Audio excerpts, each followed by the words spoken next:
It's time for this week's episode of Brandon Sports Talk, featuring in-depth interviews from those who are trending in the world of athletics.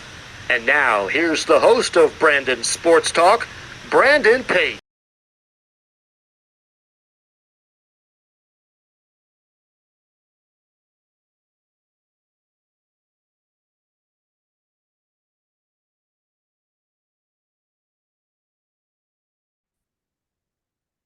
Welcome back to Brandon Sports Talk. In today's episode, I look forward to interview the Maine Mariners Media Relations and Broadcast Manager, Michael Keeley. How are you doing today? Good, Brandon. How are you? I'm doing good. Can you talk about how you knew that you wanted to get started in working in professional sports? Sure. Yeah. I guess when I was first growing up, when they would ask you the generic question, what do you want to be when you grow up? Originally, I wanted to be a teacher, but, I started getting into sports, honestly, kind of late. Like a lot of kids get into sports super early, right when they're coming out of the womb. In hockey, they put skates on, things like that. But I actually didn't get into sports until I was maybe 10, 11 years old. And, um, as I started to get interested and watch sports on TV, I just started taking specific interest in the broadcasters and just paying a lot of attention to the play-by-play aspect of a sports telecast or radio broadcast, and just thought to myself, this would be a really cool thing to do for a career. And just got started off like a lot of kids of my era, kind of commentating sports video games as I was playing, or just watching a game and throwing it on mute and pulling out a tape recorder and broadcasting, doing my own broadcast. So it was kind of a gradual thing as I became interested in sports. Obviously played a little bit growing up, but just got very interested in the broadcasting aspect whenever I would watch a game, and kind of went from there. Of course, what was that like getting involved in sports broadcasting?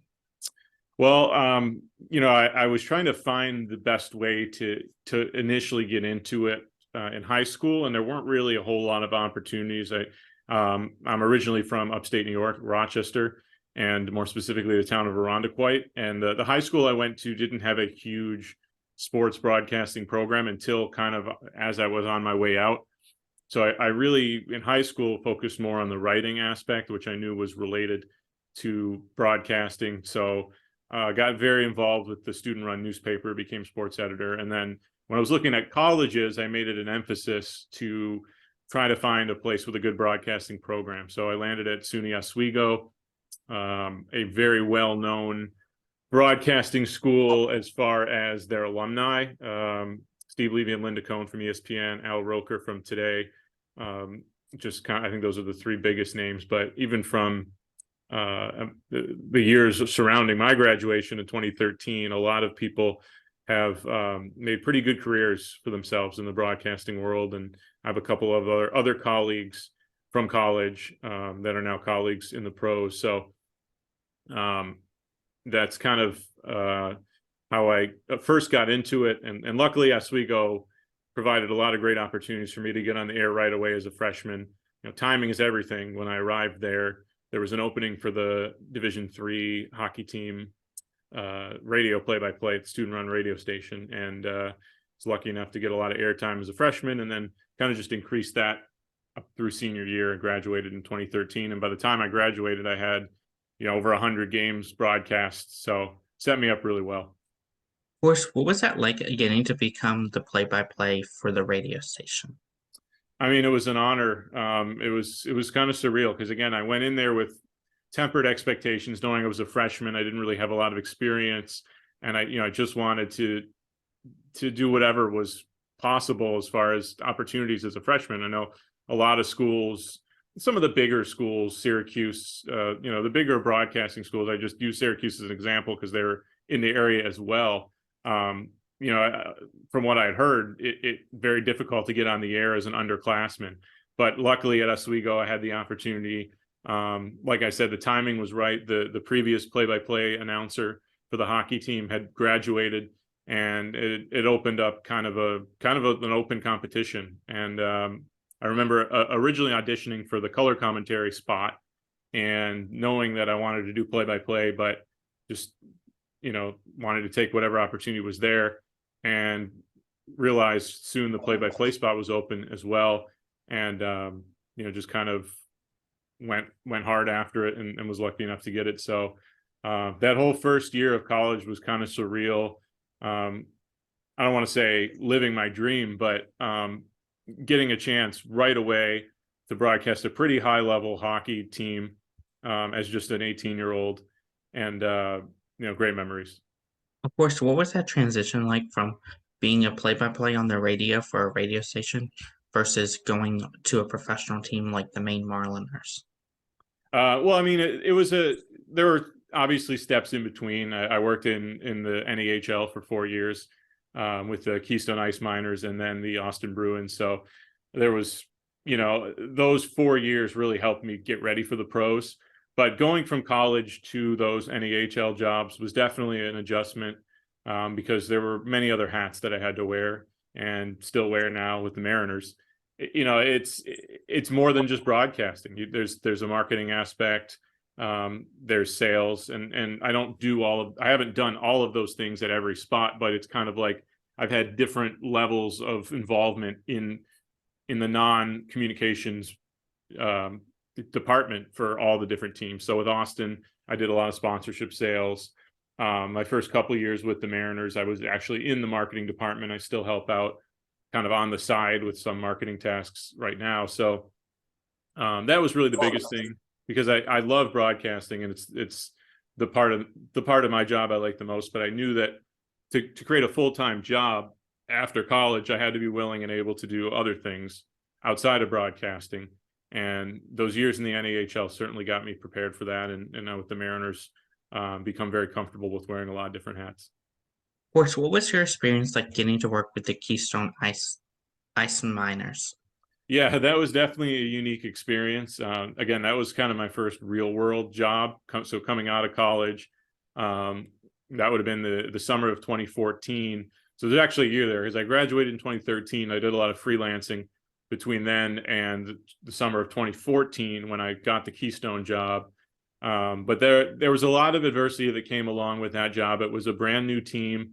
That actually was a relocated franchise. So they were in Port Huron, Michigan, and they had relocated to Connellsville, Pennsylvania. So Keystone is not actually a place. That was just the name of the team, the Keystone State, Pennsylvania. So it was put into a small town, Connellsville, which was kind of in the Pittsburgh area, about 45 minutes outside of Pittsburgh, but a very small rural town. And the arena itself was kind of off the beaten path. It was not in the middle of a very populated area. So a lot of challenges came along with getting fans out, educating fans in the area about what the NAHL was and who we were as a team. And the building itself was very old and needed some renovations. And there were just a lot of challenges that year that came along with trying to operate that team, and being new to the area and new to the league. It was tough. It was a big adjustment period. But looking back on it now, I learned so much from that 1 year. And it certainly set me up for Austin and ultimately Maine. Again, got a chance to really get into the groove of a pro style season. We played 60 games in the NAHL, versus only calling maybe 20, 25 games at most in college. And then, increasing that to 60 and now 72 in the ECHL. But, just a very professional style environment when it came to the amount of games played, the way the team operated. Again, the off the ice stuff, again, a lot of adversity that year. But, wouldn't trade it for anything. It was a great learning experience. Of course, going to Rochester, Richmond, what was that like getting to become the broadcaster there?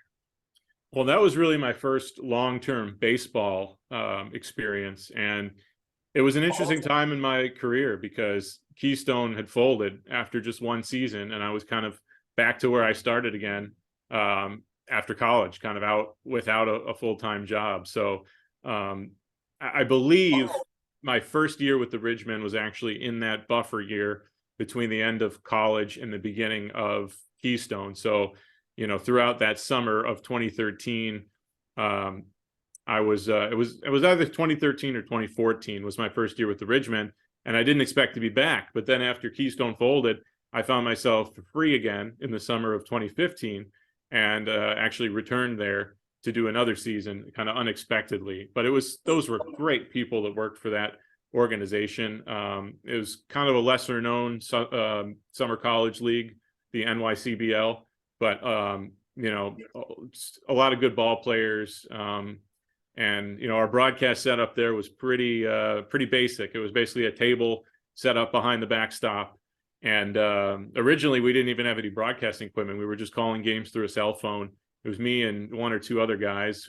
One guy was kind of splitting duty between PA announcing and broadcasting on the radio broadcast. So again, it was a pretty, I don't know what the word is, but I'll just use basic again, a pretty basic setup. But, into that second summer, I started kind of upgrading it. I brought my own broadcast equipment with headsets and things like that. We made it a little bit more of a professional operation, but it was fun. And it ultimately helped me get involved with the Honkers, which I'm sure you're going to ask me about later, at a higher level of summer college ball. And I've always had a love for baseball just as much as hockey. Those were my two favorite sports growing up and still have been. And I've kind of chosen hockey as the full-time career path, but I always try to stay involved with baseball if I can, and not closing the door on getting back into that down the road for sure. Of course, what was that like getting to work with two baseball minor league teams? And then how has that been like working with them versus covering hockey? Definitely a different animal. I mean, anybody that's watched the two sports knows that the pace of the game is much different. Obviously, hockey, you're constant action, and you really don't even have time to take a breath. The broadcast almost produces itself because you're talking about what's happening, and not that you don't do your homework, but you don't need to come up with pages and pages of prep for downtime because there just isn't. And then in baseball, especially when you're working alone, which I did pretty much my entire time with the Honkers, you have to have things ready to go between pitches, and when you have a blowout game, and there's a lot more downtime. So those are definitely the two biggest differences. But it was the Honkers was the other Rochester. So not to confuse the viewers out there. So the Rochester Ridgemen were from Rochester, New York, my hometown, and then the Rochester Honkers were out in Rochester, Minnesota, which I did for 2.5 summers while I was with the Austin Bruins in Austin, Minnesota. So that was a higher level summer college league, the Northwoods League, and had a lot of fun in 2.5 summers from 2016 to 2018. Got a chance to cover some really good Division I players. The 2016 team was not very good. I think they went 20-52, so it was a really rough season. But 2017 team was much improved and broke the Northwoods League record for home runs in a season, and they had the single season individual record breaker as well from Zach Zubia, who now I believe is in the Florida Marlins, or the Miami Marlins, I should say, organization. So, I mean, that was a great experience. And again, I really do miss doing baseball, and there's nothing like a summer night at the ballpark. So it was fun. Of course, working with the Austin Bruins as the director of broadcast and media relations, what were some of the things that you learned, and how was that like first getting that start to then help you where you are now? Well, it was such a breath of fresh air after the situation I was in Keystone, where there's a lot of chaos, and coming into Austin, I was already familiar with the NAHL at that point, so staying in the same league was great. But Austin was an established organization. They really knew what they were doing as far as ownership.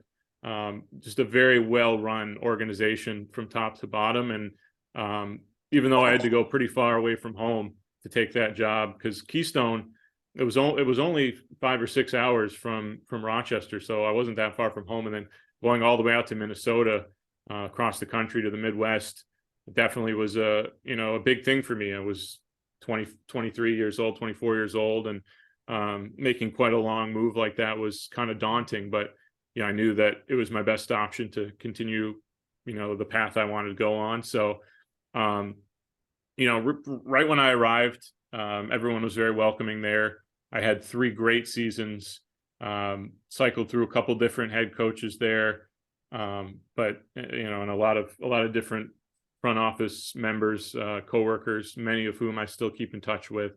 But again, when I got there, just because things were more stable, it allowed me to focus a little bit more on my broadcasting. And even though I was doing sales and other things with the Bruins, it was just, again, just kind of a less chaotic, a more stable situation. So I think that improved my broadcasts, and had 3 pretty good teams, made the playoffs 2 out of the 3 years.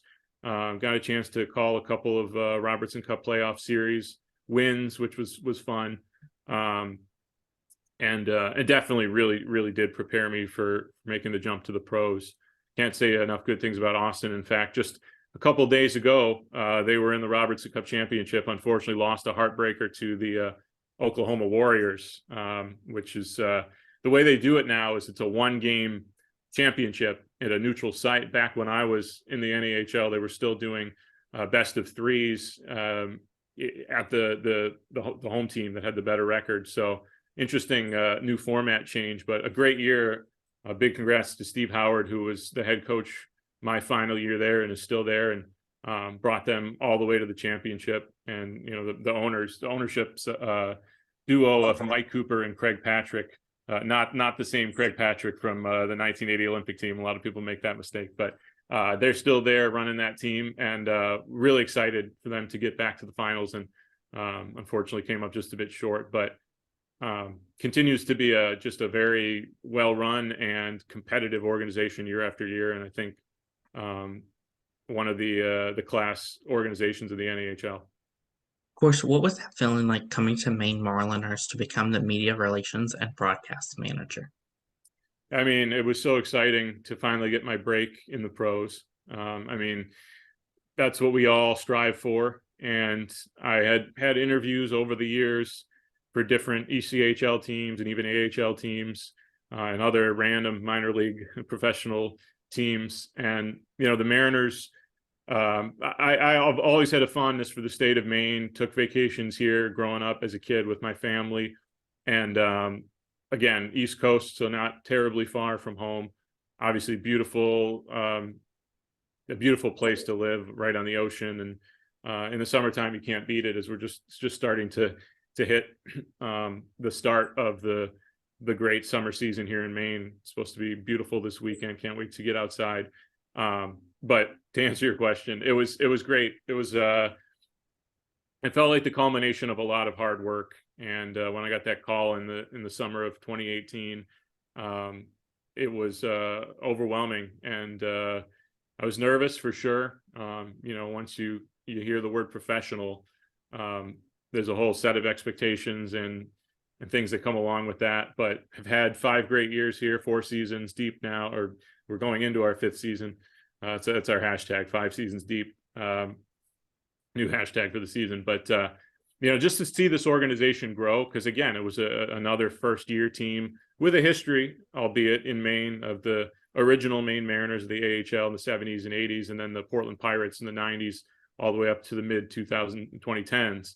But there were a couple years gap there where Portland did not have a team, and we came in as an ECHL team and kind of started from the ground up, and have really just had our best season on and off the ice this past year, setting a record for wins and points and attendance. And we had the largest year-over-year attendance increase in the ECHL, so that was something I'm proud to be a part of. So it's been great here. I can't imagine being anywhere else for my first professional job, and I'm just looking forward to seeing the organization continue to grow.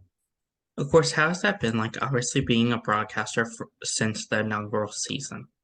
Yeah, no, it's definitely special, knowing that I've been the only voice of the team, and I think that links you to the team in a very special way, where your voice is synonymous with the team. And all the highlights dating back to 2018 have my voice on it, and all the interviews and coaches shows and things that we've done over the years. No matter where I go in my career, the Mariners are always going to have a very special place in my heart, and hopefully the fans feel the same way about the place that I've had with the organization, and have enjoyed my first 4 years here working with the Mariners, first 4 seasons, 5 years working with the Mariners. And Yeah, it's just special, especially because so many big names have come through this market. A lot of people don't know that Doc Emmerich, one of his first jobs was the original voice of the Maine Mariners, and then Joe Beninati came through here toward the end of the first Mariners run. Of course, he's the voice of the Washington Capitals now,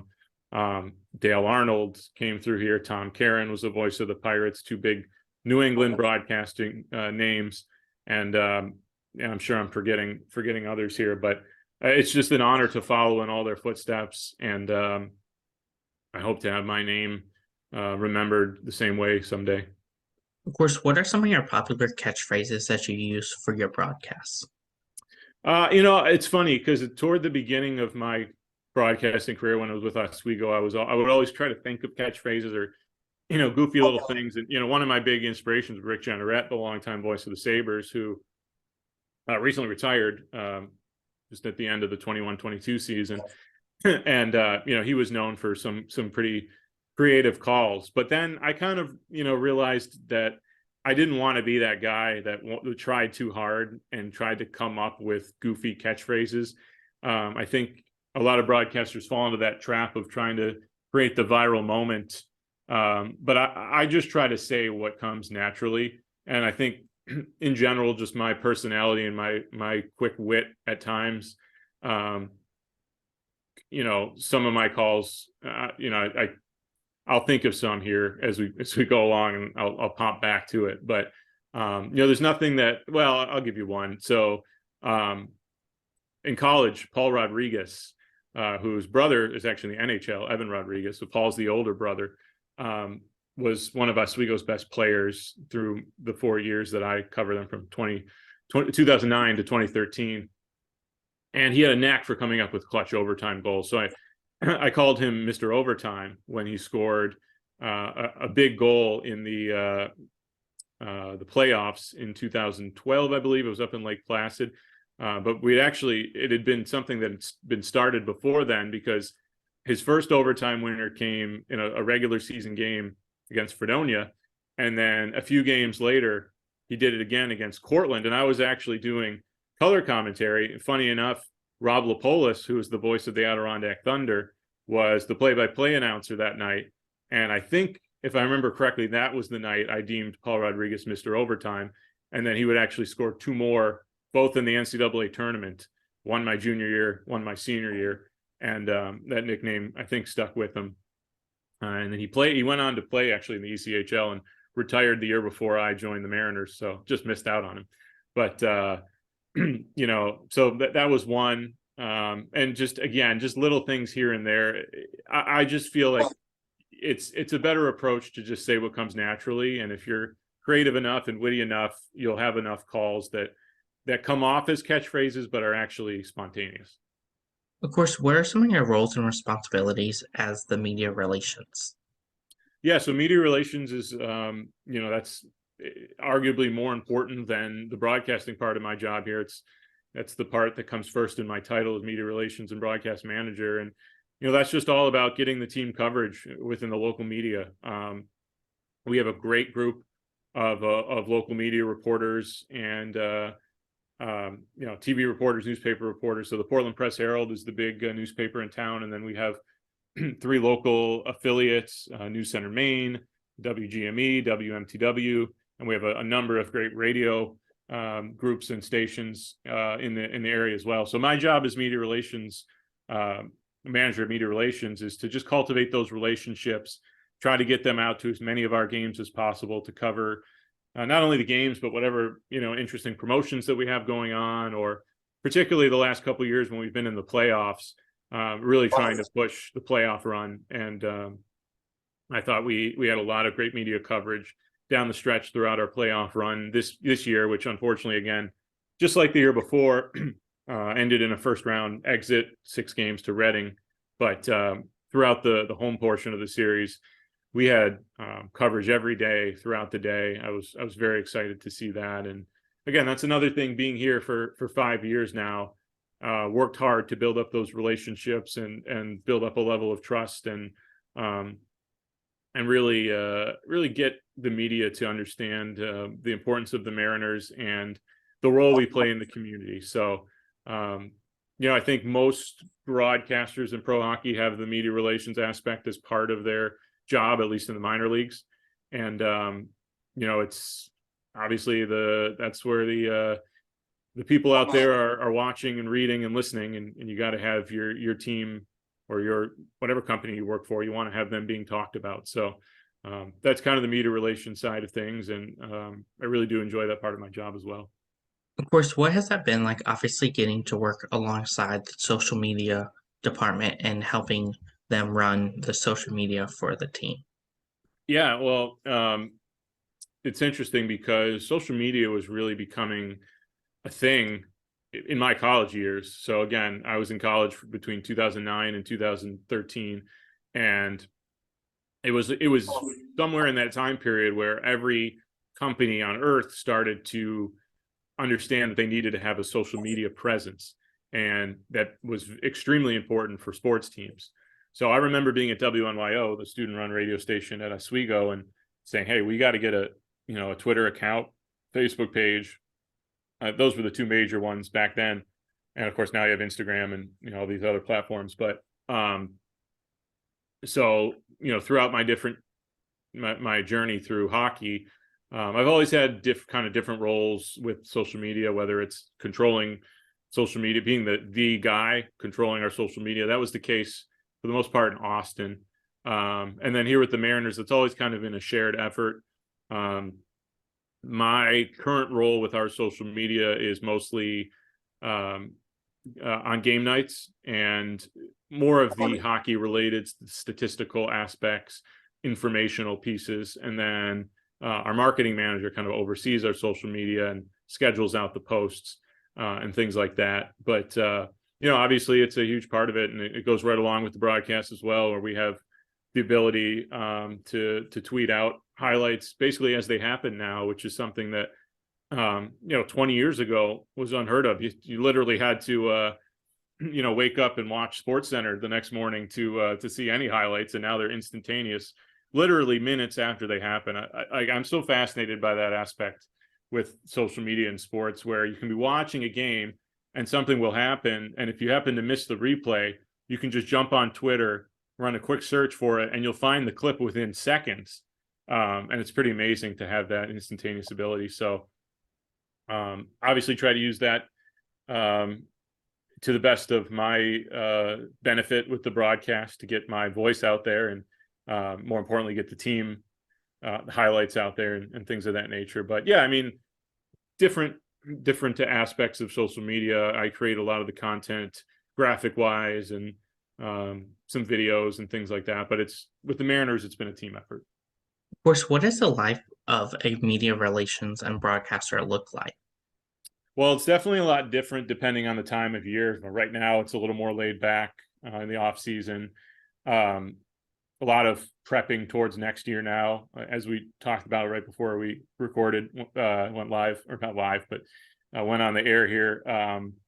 Mentioned how our schedule just came out yesterday for the 23-24 season. So that was the big focus this week. So in the off season, it's planning ahead, thinking towards next season, because in those months of October through April, or even into May, if you're making a deep playoff run, there's not a lot of time to breathe. It's go, 3-4 games a week. And you're always kind of looking ahead to your next broadcast. And the media relations aspect is always ongoing, because again, you want the team to continually be talked about in the press. And again, it's more challenging in the off season. There's not as much going on. There aren't games. So you got to push them towards, whether we have a big player signing, or we're revealing a jersey, or we're announcing a big upcoming promotion for the season. And those are the kind of things you just try to at least have a story every couple of weeks to stay engaged with the media. But, during the season, I travel with the team. So certainly a lot of on the go. And then, it's really, again, it's kind of just working towards that next game and the next broadcast. And if it's a home game, there's a lot of other things. I manage our off-ice officials. My home game day is crazy. It's a lot of running around. I get there at 8 or 9 a.m. and then I'm there till an hour or two after the game ends. So a lot of times it's well over a 12-hour day. But once I'm on the air, to me, it's all worth it. I, just feel like I'm doing what I was born to do, and it doesn't feel like work in those 3 hours when I'm on the air. So, yeah, I mean, we could be here all day talking about what I do on a game day or during the season, but that's kind of the recap. Of course, what is that like, obviously getting to travel with the team away and getting to cover them away? Yeah, it's definitely a privilege. I don't take it for granted. I know even within pro hockey circles, a lot of the broadcasters don't have the privilege to travel with the team. So, there are times where it can be tiring if you're on the road for, a week plus. You definitely get homesick. I'm a guy that really likes to stick to a routine, so it can be tough when you're not in control of your surroundings. But this past year, for example, we got to go down south and go to Florida and South Carolina and Georgia and some places I'd never been before, out to Idaho. I'd never been there. So it's exciting, and just to see different cities and different arenas and the different ways that other teams operate on game night, and the different job descriptions and duties that my fellow broadcasters have, and just having, making relationships with them and becoming friends with them. And that's one of my favorite parts of the job. So, really, really happy. And again, blessed that the Mariners allow me to travel and that they value their broadcaster traveling. Certainly have to give a thanks to all my superiors for that. And it's just fun to be associated with the team in that way. Of course, what are some of the things that you're doing to keep that balance between being in the media relations and running social media and your life outside of the Maine Marliners? Well, again, I don't run our social media. It's just again, it's a kind of a team effort, and I do it just a component of it. So that definitely helps. If I was completely running the account, as I have done in past with past teams, I think it would definitely be a more of an arduous task to balance all of those things. But you definitely learn as you gain experience through different jobs, how to balance and juggle different things. And you have to just prioritize and understand that you can only do so much, and you don't want to run yourself into the ground and wear yourself out. And you learn how much you can take on, and you learn to delegate. I know you talked with one of my media assistants, Zach, earlier. So, Zach and Bryce, my two media assistants this past year, were a huge help on game night. And as I gained more trust in them, I was able to delegate more tasks off on them and take things off my plate. But and we have a really good front office, great marketing team, great sales team, and everyone is always willing to help one another if someone's plate is getting too full. So it's always a team effort, like it is on the ice or on the field if you're talking baseball. It's the same way in the front office. Of course, what is that like, obviously getting to work with the local media and media to get coverage to the Maine Marliners, to have teams see you? Yeah, I mean, again, the local media has done a great job. Many of them have been around for a long time. I'm talking individually, and so they covered the Portland Pirates, and some of them even the original Maine Mariners way back. And then we have the Portland Sea Dogs here, the AA affiliate of the Red Sox in town, and also the Maine Celtics, the G League affiliate of the Boston Celtics. And us being Bruins affiliates now has been a huge help to that. Our first 2 years, we were New York Rangers affiliates, and they were a great affiliate, but the Bruins bring in a whole new part of the fan base that wasn't necessarily as engaged, if that makes sense. When we're Rangers affiliates, knowing that they can come and see the future of the Bruins potentially, certainly adds some intrigue, and it definitely helps in the media aspect as well. When we announced that we were becoming Bruins affiliates in the summer of 2021, that was that press conference that we had was definitely the most coverage we probably had ever garnered since going back to when the team was established in 2017, which was even before I arrived on the scene. So, we had media coming from Boston even to cover the announcement. So that's definitely helped, and the Bruins have been great. And I think it's been a mutually beneficial relationship. And then, there are times where we've gotten some national attention as well. This past year, It was the year of the goalie goal throughout hockey. I think there were goalie goals at every level. Obviously, we had Linus Ullmark for the Bruins score at the NHL level, but our goaltender, Francois Brassard, actually did it first in December, a game in Glens Falls, which was one of the things on my broadcasting bucket list. I wanted to call a goalie goal, and that was so cool to get to do that. And we went viral. The NHL, in fact, tweeted us out, and we were on Barstool and Bar Down and a bunch of other nationally known outlets. And I think it even showed up on the intermission of whatever game ESPN was showing that night. And so those moments are really awesome when you're able to get that national attention and bring a much wider audience to the Mariners brand. And so those are real special moments. Of course, what does that process look like for members of the media to get interviews with, let's say, your GM or a player? Yeah, I think at the ECHL level, luckily, there's a little bit more of the access is a little bit easier. Not to take anything away from our level, but obviously as you go higher, AHL, NHL, there's just a lot more protocol that comes in as far as availability and building access and things like that. So here, I've gotten it down to a science where, let's say a local reporter wants to talk to a player or a coach. They know exactly where to meet me at the building. I meet them, let them in, introduce them to whoever the interview subject is. We have some designated spots in the arena now where we'll just, we'll prop one of the Zamboni doors and have a nice background of the ice.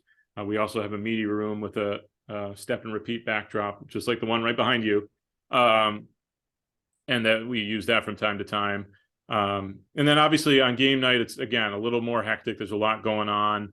But that's where my media assistants come in. If there's a Portland Press Herald writer that's doing a story on the game and wants to talk to 2 or 3 people after the game, I'll have the media assistant bring them down outside the locker room, and then my assistant will pop in, grab a player or two, and we did a little bit more of a formal press conference in the playoffs when we had some additional coverage. But yeah, so I mean, my philosophy as a media relations manager is always to make it as easy as possible on both parties. The easier you can make it on the media, the more likely they are to come back and cover you again.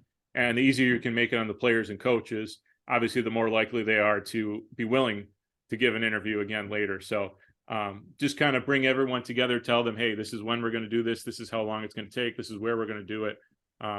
Handle all of that stuff for them so they have nothing to worry about, and they can just focus on, if they're the media, they can just focus on doing their job, and the player and the coach can just focus on answering questions. So it's a matter of doing all the legwork and making both parties feel like they can do their jobs quickly and efficiently and easily.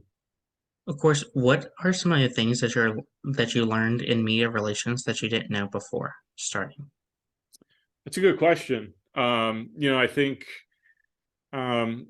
just the importance of the relationship between my position and the local media. And I always knew it was important, obviously, but just the constant contact you want to have with your local media contacts, to make sure they're always in the know on things, and they don't feel left out of breaking news or really important things that could be good for them as well.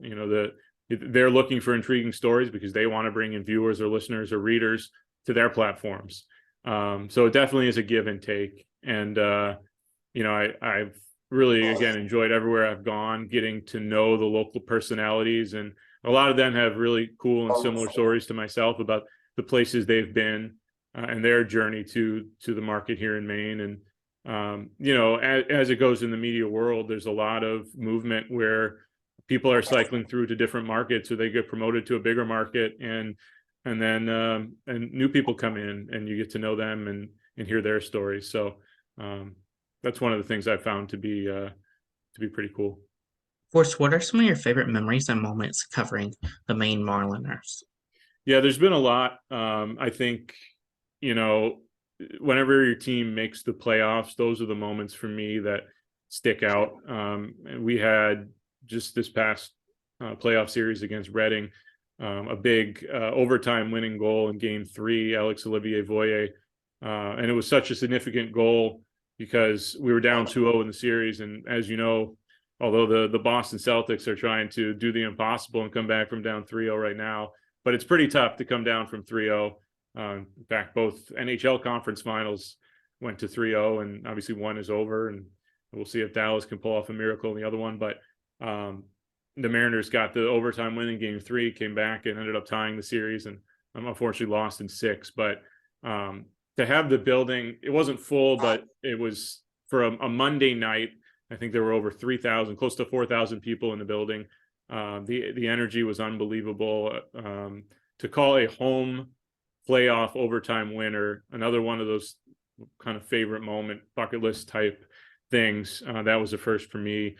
Going back to the first year, a moment that stands out, the 18-19 season, we had an 18-round shootout against Newfoundland on St. Patrick's Day, in which Wade Murphy, who is now a member of the Idaho Steelheads, scored 2 goals in the shootout for the Mariners. And then obviously you go 18 rounds, you have guys taking more than one shot. But he scored a goal to keep the shootout going. And then in the 18th round, he scored the game winner.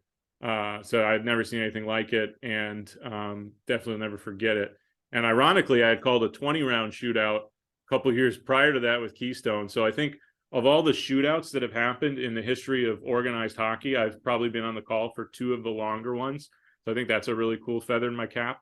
But yeah, I mean, there's been a lot of great moments. Obviously, I'll never forget the very first game back in October of 2018 against Adirondack, my first professional broadcast, and how I felt like it was such a bad broadcast just because I was so nervous. But yeah, I mean, hopefully there'll be more great moments to come. But covering hockey is such a blessing because you never know what you're going to get, and it's something that I definitely made the right decision on to do as a career. What advice would you give those people that are looking to work in professional sports? Yeah, well, definitely go into it knowing that you have to love it. You have to love it. If you don't unconditionally love sports, you're going to have a hard time because it's a very demanding industry.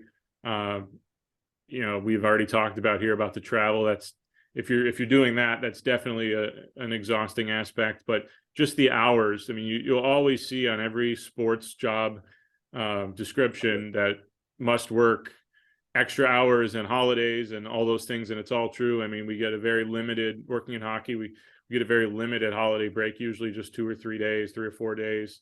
You're working pretty much all day every weekend between October and April, and again, having the summer off is certainly nice. But and I guess the other thing I would say is seek out advice, especially in broadcasting. Talk to people that are already where you want to be, that have gone through what you're going through now, and ask for critiques, and don't be shy in that regard, because constructive criticism is the only way you're going to get better. But working in sports is something that is, a lot of people want to do it, but I think only a certain kind of person can actually handle it for any long stretch of time, because I know a lot of people that they just get so burnt out by it that they have to switch careers, and I'm not saying there's anything wrong with that. I mean, it's demanding, and you have to be the right kind of person to make a career out of it. Of course, what advice would you give those people looking to work in media relations for a professional sports team? Yeah, well, I mean, again, just the importance of the relationship between the media and the team.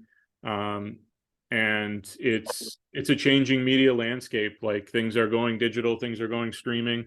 We're obviously cable news is cable and network news is still a thing, and newspapers are still a thing, and radio is still a thing, and I think that it always will be.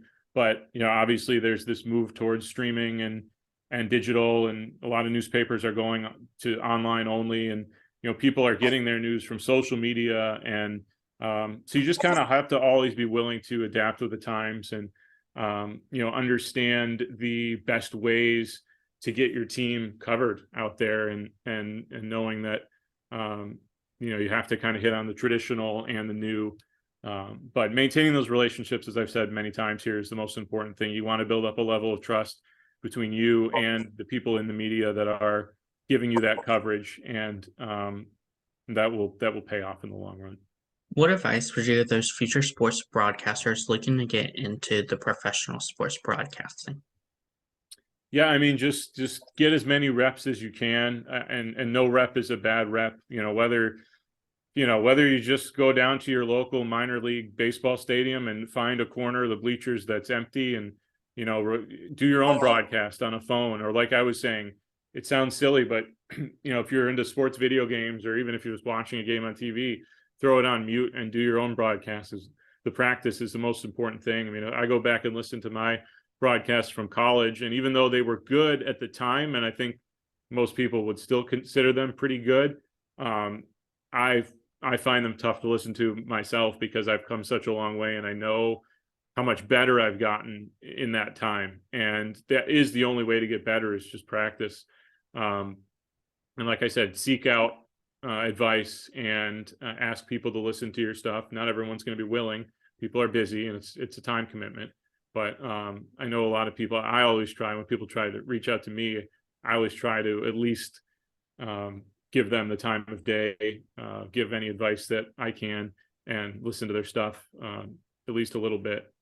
And that's really it. I mean, it's not for everybody, but certainly don't give up. It's something that I do think there's a part of it that is it just comes naturally, but there's definitely a part of it that can be learned and can be perfected with enough practice.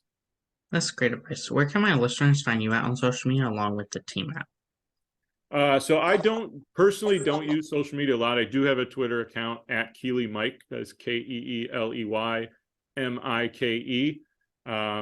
again, I haven't tweeted a lot lately. It's a lot of retweets of the Mariners stuff. So you can easily find the Mariners page there at Mariners of Maine. You can get that. It's the same handle on Twitter and Instagram at Mariners of Maine. And then you can just search Maine Mariners Hockey on Facebook.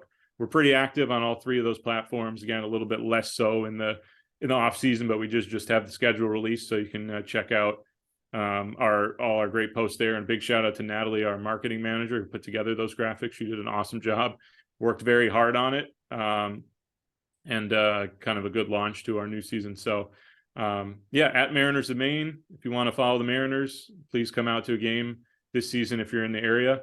You too, Brandon, and at Keeley Mike on Twitter if you want to follow me.